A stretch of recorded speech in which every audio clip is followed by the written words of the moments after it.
Hello guys, so good afternoon. So time check 5:14 PM. So makikita kami ni Kuya Andrew. May kichismis kami kung may makikita akong mudguard para dito sa bike ko. So we'll check out bandang Marikina area yon. So kita-kits na lang tayo and let's see kung ano makikita natin doon. Samahan niyo ulit ako. Thanks.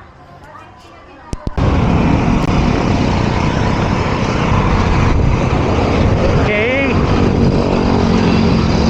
What's up guys? So ito, biyahe ulit as usual. More likely weekender kasi talaga madalas mga biyahe ko. May pasok kasi pag weekdays. So baka siguro by next week or after 2 weeks subukan kong magbiyahe rin ng weekdays para makapag-ensayo ng gusto. Kasi nga medyo busy pa ngayon, so kailangan ko talagang i-set muna kung ano yung priority ko. So yun, samahan nyo ako later. Check natin kung ano yung pwede natin mabili na mudguard. Thanks guys.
Okay guys, so kakalagpas na lang natin from Blue Mountains. So bound na tayo to Agray, tapos Peña Francia. So mabilis lang ang biyahe kasi nakaka-singit-singit naman tayo since bike ang gamit natin. And then so far maluwag naman ang bike lane. May times na may mga pumapasok na pero tolerable pa naman. So make sure guys, always use the bike lane, lalo na para sa ating mga siklista kasi for safety rin talaga yan.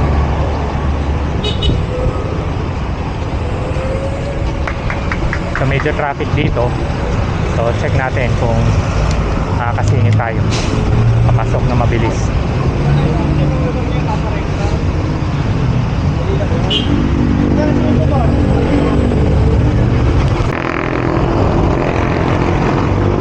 Hey guys, so eto kakalagpas lang natin sa SM Masinag.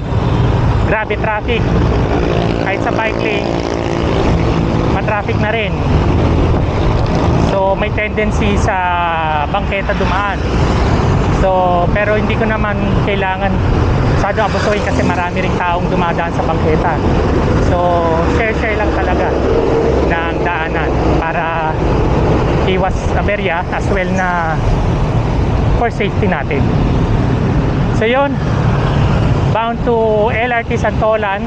Doon kasi kami magkikita ni Kuya Andrew. Parang i-check namin sa bandang lugar ng Barangka kung may may ma-check kaming bilihan ng mudguard. So yun lang guys, update ko kayo. May kita nyo traffic pa rin. O, di ba? Good job. Hey guys, time check 6 PM. So may liwanag pa rin. So bago kasi mag sunset, around 6:09 naka-update dito. So magdidilim around mga 9 minutes later. So yun, may traffic pa rin ng konti. So let's check out na lang kung saan yung pinakamadaling biyahe.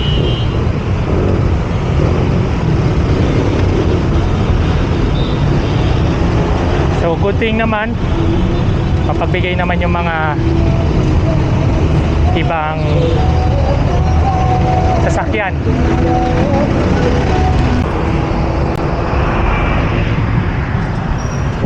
Okay guys, so nandito na ako sa may footbridge LRT Santolan. So kung makikita nyo, ang Boyado pababa ng hagdan sa footbridge. So tasamahan niya lang ako kung saan kami makatingin ng mudguard kung meron. So yun, puntahan ko muna siya doon. Samahan niyo kami guys, thanks. Okay guys, so dumaan kami dito sa may barangka. So didiretsuin namin to, i-check lang namin magkabilang kaliwa kanan kung meron pang open na bike shop. Napakainit kasi kanina kaya hindi kami makabiyahe. Pumupunit ng balat ang init. So ngayon kahit paano kalma ang klima. So yun, update na lang namin kayo. So medyo traffic na so far dito sa bandang Marikina.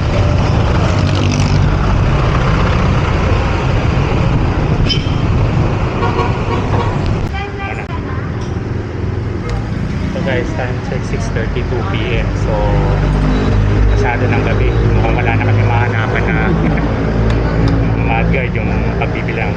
Alam mo, puro sarado na yung shop. So kain na lang kami dito sa may Goto. So ito yung ano niya, Goto ba? Kain tayo guys. Update ko na lang kayo later.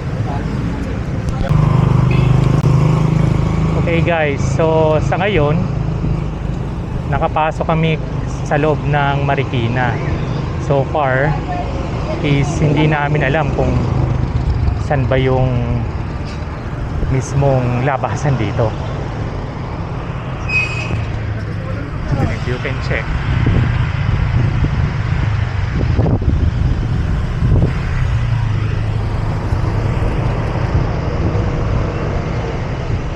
Hindi namin alam kung saan kami ikot.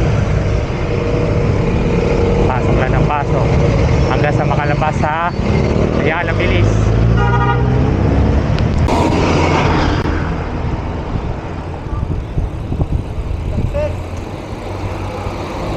Saan na to? Ha?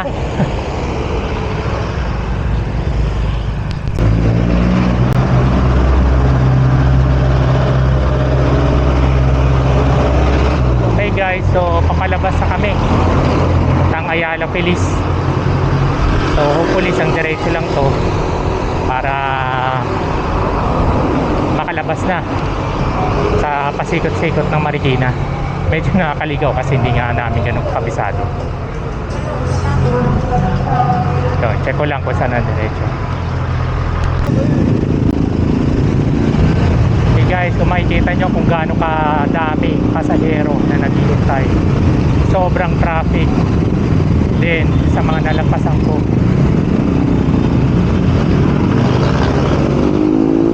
Talagang nowadays napakahirap na mag-commute. Tutusin ako na napo-commute ako, sabit din ako sa jeep. Halos palaging sabit. Bihira lang ako makaupo. So good luck sa mga commuters natin. Though mahirap, still ginagawa nila lahat para sa pamilya nila makauwi sila na safe. Iingat lagi sa mga biyahe, sa mga commuters natin. So yun, as of now, nandito na tayo sa may APT Studio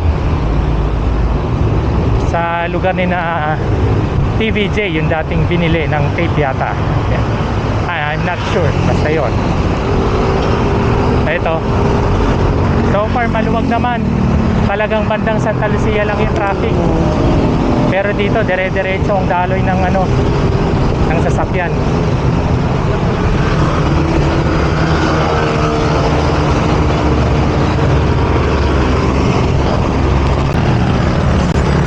Okay guys, time check 7:38 PM. So mababa pa yung biyahe natin kasi nga Marcos Highway pa lang tayo. So malapit na tayo sa Pilinpes. Yun, nag-hydrate lang muna ako kasi dire-diretso na rito. Pero hanggang maaari, try ko magpahinga rin. Malakas ang motor. Hopefully naririnig nyo ako. So yun, update ko na lang ulit kayo guys. Thanks.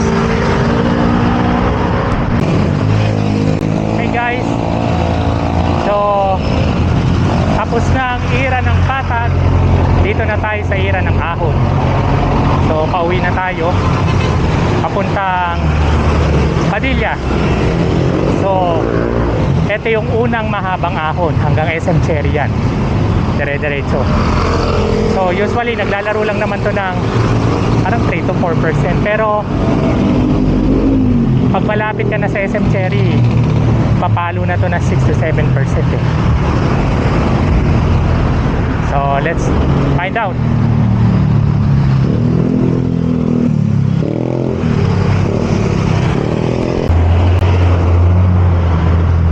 Okay guys, so kung makikita nyo, dito ako dumaan ngayon sa gate 1, yung padiretso.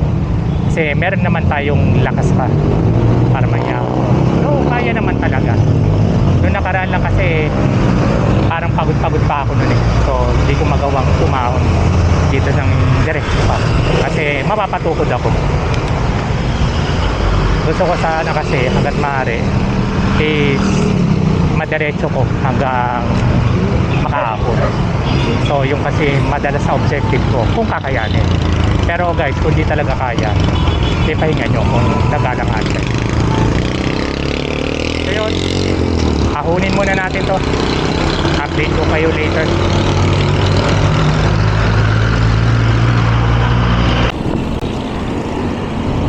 Okay, dito na tayo guys sa gate 2 Kogyo, sa Kogyo Market, Antipolo. Matraffic kanina doon sa paakyat, so siksikan. So tendency napapatigil ako kasi nga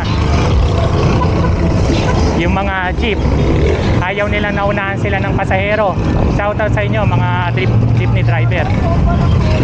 Kaya bike, ipitin nyo para lang hindi kayo maagawan ng pasahero. Good luck sa inyo. Ayun, so far dito okay naman yung daan. Sana wala lang mga ganong klaseng jeep kasi parang yung ibang jeep gagawin lahat para lang hindi sila maagawan ng ng pasahero. Kumbaga naiintindihan natin na kailangan nilang kumita, pero hindi nila napapansin yung safety ng iba na ako-compromise sa mga ginagawa nila. Hopefully sana hindi lahat, at alam ko naman yung iba okay na mga chopper. So yun lang, update ko ulit kayo later guys.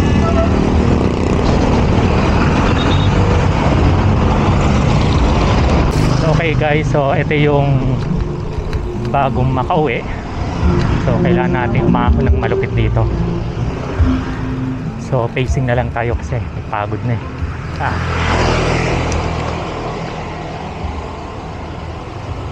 Hindi na natin kayang pumersa ngayon. So ito,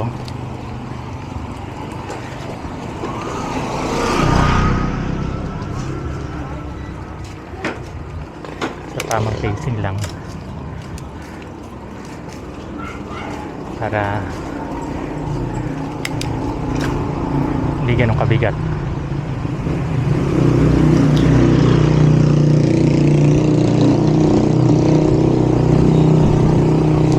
Papansin nyo yan, paangat na yan.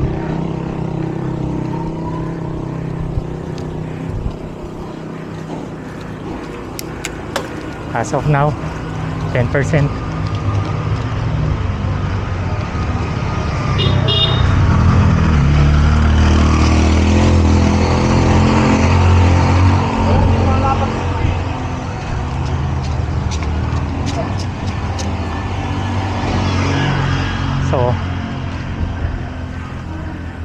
bumababad ng 9 or 10%. Ako'y tahimik ka sa umpisa. Ako'y tahimik na sa Okay na. Konti na lang.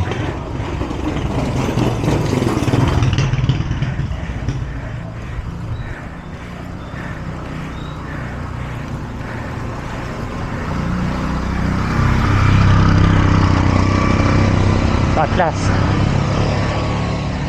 Nakaahon din. So,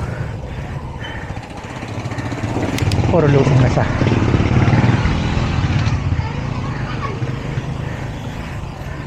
So, update ko ulit kayo guys.